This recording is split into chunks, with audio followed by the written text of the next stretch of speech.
वित्त मंत्री निर्मला सीतारमण ने बजट पेश करते हुए इनकम टैक्स की दरों में कुछ ऐलान किए। वित्त मंत्री ने कहा कि नई इनकम टैक्स रिजीम के दरों में बदलाव किया गया है। इसके अलावा उन्होंने नौकरी पेशा वर्ग के लिए सैलरी डिडक्शन यानी कि मानक कटौती को 50,000 रुपए से बढ़ाकर 75,000 रुपए करने की बात कही। ऐसे में इनकम टैक्स रिजीम जो नई रिजीम है उसका वो ज्यादा फायदेमंद अब दिख रही है। इसकी वजह से जो पुरानी इनकम टैक्स रिजीम है उसमें किसी और राहत का ऐलान वित्त मंत्री निर्मला सीतारमण ने नहीं किया है। हालांकि अगर आपकी आय कम है तो नई इनकम टैक्स रिजीम के फायदे का सौदा हो सकती है।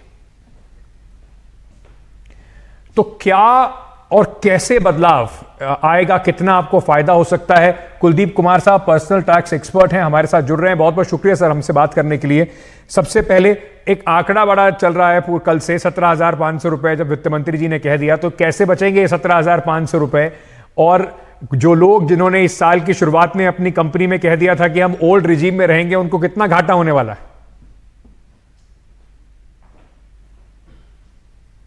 सर अनम्यूट कर लीजिए अपने आप को। जी शुक्रिया Ankit, thank you for having me on this show. जो कल वित्त मंत्री जी ने जो न्यू टैक्स रिजीम के स्लैब में जो चेंज किया है वो इस प्रकार है। एक तो जो 0% की 0 से 3 लाख की जो स्लैब थी उसमें कोई भी चेंज नहीं है, और जो 5% वाली स्लैब थी जो 3 से 6 लाख की थी उसको 3 से 7 लाख कर दिया, और जो 10% वाली स्लैब थी 6 से 9 वाली उसको 7 से 10, और जो 15% वाली स्लैब थी 9 से 12 उसको 10 से 12 कर दिया, और 12 से ऊपर वाली स्लैब में कोई और चेंज नहीं है। सो इस पूरे बदलाव से आप समझ लीजिए कि 10,400 का बेनिफिट सीधा सीधा टैक्स पेयर को जाता है। इसको जब हम नए टैक्स रिजीम की इस बजट की दरों को पिछले साल की दरों से कंपेयर करें, और इसके अलावा उन्होंने जो स्टैंडर्ड डिडक्शन बढ़ाई है, जो पहले 50,000 थी अब उसको 75,000 कर दिया, 75,000 कर दिया, तो उस 25,000 की वजह से भी टैक्स में जो सेविंग होगी, तो इन सब की सेविंग मिलाने के बाद जो आंकड़ा बनता है वो 17,500 के करीब में आता है। सर मैं ये भी आपसे समझना चाहूंगा कि अगर किसी ने अभी ओल्ड टैक्स रिजीम को चुना हुआ है अपने इनकम टैक्स के लिए आने वाले साल के लिए, तो क्या कितना नुकसान अब उस व्यक्ति को होगा? क्या मतलब पछतावा करना पड़ेगा लोगों को, या फिर आप ये मान के चलें कि कुछ बहुत फर्क नहीं है दोनों में अभी? नहीं, मेरे ख्याल से मुझे इस बार के बजट से ये जरूर उम्मीद थी कि शायद वित्त मंत्री जी पुरानी जो ओल्ड रिजीम को बिल्कुल ही खत्म कर देंगे। तो मुझे लगता है कि उन्होंने ये फैसला इस बार नहीं लिया, लेकिन उन्होंने ये किया कि उन्होंने ओल्ड रिजीम में कोई भी चेंज नहीं किया, उसको ऐसे का ऐसे ही छोड़ दिया।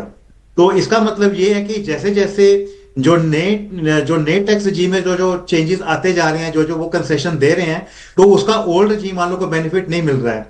जैसे कि जो स्टैंडर्ड डिडक्शन अभी 75,000 की हो गई है, तो ओल्ड रिजीम वालों के लिए वो 50 के 50,000 ही रह गई है।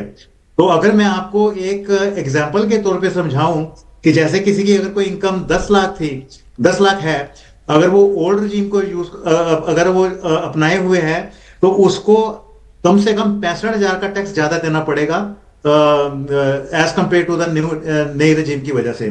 अगर किसी की इनकम 12 लाख है तो उसमें ये जो फायदा है वो 96,200 हो जाता है, और 15 लाख का जो जिसकी कोई इनकम है, टैक्सेबल इनकम है, तो उस केस में जो डिफरेंस है वो 1,27,400 का है। तो आप समझिए कि ये गैप इसलिए इतना ज्यादा है क्योंकि जो पुराने वाली रिजीम है उसमें 0 से लेके 2.5 लाख तक कोई टैक्स नहीं, और 2.5 लाख से 5 लाख तक जो है उसमें 20%, और 10 लाख से ऊपर जो है उस पर 30% टैक्स लगता है। तो मेरे ख्याल से आगे आने वाले समय में तो हम देखेंगे कि एक ही टैक्स व्यवस्था रह जाएगी, वो कि नए रिजीम। और आपने ये देखा था कि वित्त मंत्री जी ने एक और भी बात कही थी कि वो इनकम टैक्स एक्ट को पूरा रिवैम्प करेंगे। तो हो सकता है कि वो चेंजेस ऐसे होंगे, और जैसे कि हमने कैपिटल गेन के टैक्स के रिजीम में भी चेंजेस देखे हैं कि हर चीज को बड़ा सिंप्लीफाई करते जा रहे हैं ताकि आप सीधा अपनी इनकम पे टैक्स पे करिए और शांति से रहिए।